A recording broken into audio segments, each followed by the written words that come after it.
برداشت کرنا سیکھو گے. یاد رکھو میرے بچوں، اگر آپ صبر سیکھ گئے تو کوئی آپ کو پکڑ نہیں سکے. یہ جو ریسنگ گاڑیاں ہوتی ہیں نا، فراری اور مختلف ان کے نام ہیں، مشہور فراری ہے، اٹلی میں بنتی ہے. لیمبرگینی، یہ دونوں بنتی ہیں وہاں اٹلی میں. اور اس میں جو آدمی جا رہا ہو اس کے لیے سپیڈ لمٹ کی قید کوئی نہیں، ورنہ سب گاڑیوں پہ 120 کلومیٹر پر کہ اوپر جائیں گے تو جرمانہ ہوگا. لیکن جو آدمی لیمبرگینی میں جا رہا ہے یا فراری میں جا رہا ہے اس کے لیے کوئی جرمانہ نہیں، چونکہ وہ یوں کرو تو 1 سیکنڈ میں وہ 120 پہ چلی جاتی، صرف اتنا کرنے سے شو ایسے جاتی ہیں. تو میں آپ کو ایک لیمبرگینی دینا چاہتا ہوں، فراری 8 کروڑ کی ہے. فراری 8 کروڑ کی گاڑی ہے فراری. کئی دفعہ وہاں جب جاتا ہوں تو کوئی نہ کوئی بٹھا دیتا ہے، یہ آپ کو ذرا سیر کرائیں. وہ ہمارے کو تو شوق کی کوئی چیز ہے نہیں، وہ نوجوانوں کے شوق کی چیز ہے. تو 8 کروڑ کی گاڑی ہے، میں مفت آپ کو دے رہا ہوں. وہ ہے صبر.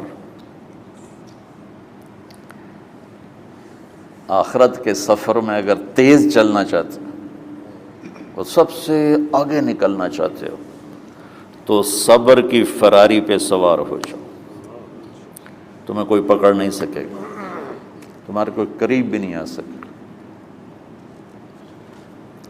کہ دنیا میں صبر کرنے والوں کا قحط آ گیا ہے.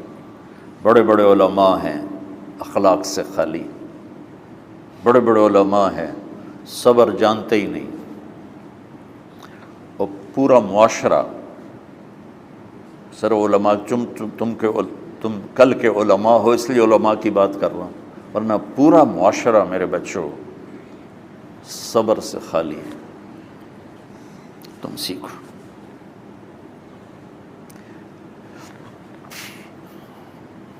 دیکھو میری ایک بات سنو، علم کی کمی ہو تو اچھے اخلاق اس کو چھپا دیتے ہیں. اخلاق کی کمی ہو تو بڑے سے بڑا علم بھی اسے چھپا نہیں سکتا.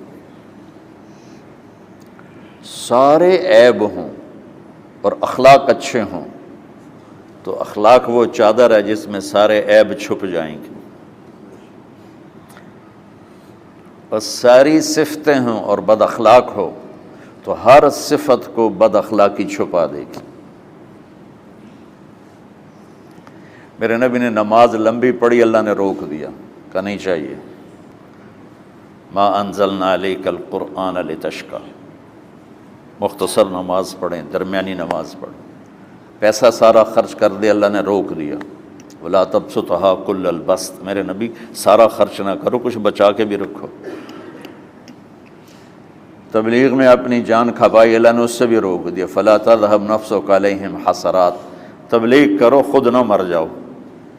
تبلیغ کتنا بڑا عمل ہے، اللہ نے کہا اعتدال. نماز کتنا بڑا عمل ہے، اللہ نے کہا درمیانہ ہاتھ رکھو. مال خرچ کرنا کتنا بڑا عمل ہے، اللہ نے کہا درمیانہ ہاتھ رکھو. جب میرے نبی میں نے اخلاق میں بلند پرواز دکھائی تو اللہ نے کہا شاباش انک لعلی خلق عظیم. میرا نبی میں آپ کو شاباش دیتا ہوں، آپ کے اخلاق بڑے عالی شان ہیں. یہ نہیں کہا کہ اتنے بھی ذرا تھوڑا اکھ بھی کھائی کر کوئی کوڑا ہویا کر. تو تم مولوی بڑے غسیلے ہوتے ہو. تم میرے بچے بیٹھو نا اس لیے بات کر رہا ہوں. صبر نام کی شے ہی نہیں ہوتی.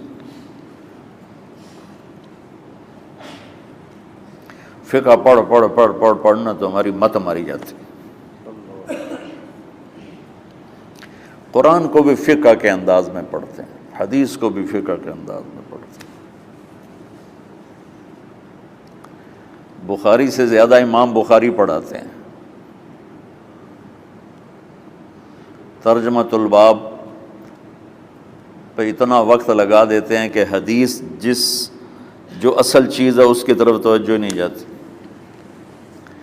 امام بخاری کی کتاب کا مقدمہ کوئی نہیں، تو اس پر جب بخاری شروع ہوتی ہے تو ہفتہ ہفتہ اس پہ سبق چلتا ہے کہ امام بخاری نے مقدمہ کیوں نہیں لکھا، جی میں سارے مل کے یعنی امام صاحب نے تو گلاں کی جان۔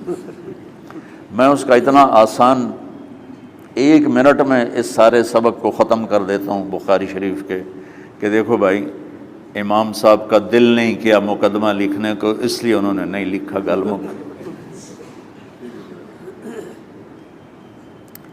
ایک حدیث کے عنوان اور حدیث میں جوڑ نہیں تھا، تو شیخ رمزی بہت بڑے فاضل آدمی ہمارے فیصل آباد، میں نے کہا شیخ یہ جوڑ کوئی نہیں، کہا شیخ ھذا من اصعب ابواب البخاری، یہ بخاری شریف کے مشکل ترین ابواب میں سے۔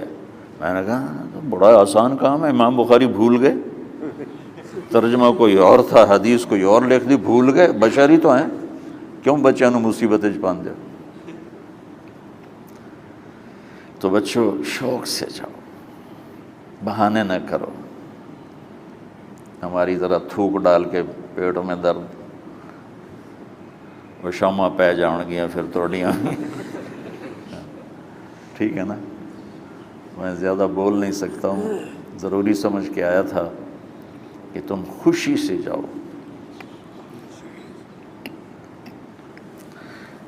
پھر اس میں جو ناگواری آئے گی اسے برداشت کرو گے تو پھر آپ کا صبر بڑھے گا۔ تو میں صرف میری شہرت نظر آتی ہے، اس میں جتنا مجھے صبر کرنا پڑا ہے وہ تمہارے سامنے نہیں ہے، جتنی کڑوی گولیاں میں نے کھائی ہیں لوگوں سے وہ تو تمہیں نہیں پتا۔ اب تمہیں اتنا نظر آتا ہے کہ واہ واہ ہو رہی ہے آگے پیچھے لوگ، میرے اللہ کا کرم ہے، میری کیا اوقات، آج ہوں کل مر جاؤں گا، اولاد کو بھی یاد نہیں رہے گا کہ طارق جمیل کون تھا۔ جو ہے اس میرے رب کا کرم ہے، مجھے اپنی شہرت سے کبھی دھوکہ نہیں لگا۔ تو میرے بچوں اس لیے بتا رہا ہوں، کوئی فخر نہیں، کہ مجھے اپنی شہرت سے کوئی دھوکہ نہیں، ایک لمحے کے لیے بھی مجھے دھوکہ نہیں۔ میرے دل کی گہرائیوں یہ بات اتری کہ سب میرے اللہ کا فضل ہے، اور برائی کرنے والا اور اچھائی کرنے والا میری نظر میں برابر ہو گیا ہے۔ برابر ہونے کا مطلب پہلے سمجھو، تو مجھے گالی دو گے مجھے تکلیف ہوگی، تو میری تعریف کرو گے مجھے خوشی ہوگی، اس کو برابری نہیں کہتے، وہ تو ایک طبعی چیز ہے۔ یہ میں نے ہاتھ پہ اپنا ہی ہاتھ مارا تو اس کو درد ہو رہا، تو اگر میں مولوی شوکت صاحب سے بدتمیزی سے بات کروں گا تو ان کو تکلیف ہوگی، اور میں ان کی قربانیاں بیان کروں گا۔ یہ ذرا کھڑے ہونا، ادھر ہاتھ دو، یہ اس سارے نقشے کے بانی ہیں، یہ پہلی اینٹ ہے۔ یہ 3000 روپے اس وقت لے رہے تھے 1985 میں 86 میں کراچی،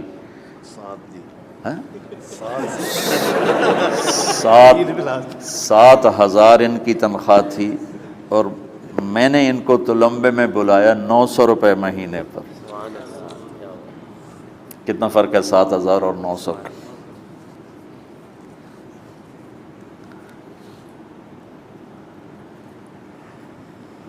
لوگ میری تعریف کرتے ہیں، میں اللہ کا شکر ادا کرتا ہوں، اور اس پہ میں تکبر میں نہیں آتا۔ یہ ہے مدح اور ذم برابر ہو جائے، یعنی تعریف کرنا اور برائی کرنا برابر ہو جانے کا مطلب یہ نہیں ہے کہ برائی سن کے اثر نہیں ہوتا اور تعریف سن کے اثر نہیں ہوتا، نہیں، برابر ہونے کا مطلب بتا رہا ہوں، اس کی توفیق تائید رحمت اپنی اولاد کو بتا رہا ہوں۔ کوئی میری تعریف کرتا ہے میں اللہ کا شکر ادا کرتا ہوں اور اپنے آپ کو بھولتا نہیں ہوں، کوئی میری برائی کرتا ہے تو میرے دل میں اس کے لیے کوئی منفی جذبہ نہیں پیدا ہوتا۔ یہ ہے اچھائی برائی کو برابر کر دینا۔ کہ میرے اوپر مختلف الزام لگتے ہیں تو میں ان کو پی جاتا ہوں، اور اس طرح کا معاملہ کرنے والوں سے اپنے دل کو بالکل صاف رکھتا ہوں، بالکل صاف، اور میرا ان سے معاملہ اسی طرح ہوتا ہے جیسے پھر آؤ جی اپنی وجہ سے کبھی کسی سے قطع تعلق نہیں کرتا۔ تو بچوں، صبر بہت بڑی دولت، یہ تمہاری تبلیغی زندگی میں بھی کام آئے گی، علمی زندگی میں بھی کام آئے گا، جب تم گھر والے بنو گے، شادیاں ہوں گی، اس وقت یہ کام آئے گا۔ ٹھیک ہے، اب بہانہ تو نہیں کرو گے نا، خوشی سے جاؤ گے نا؟ چلو، السلام علیکم۔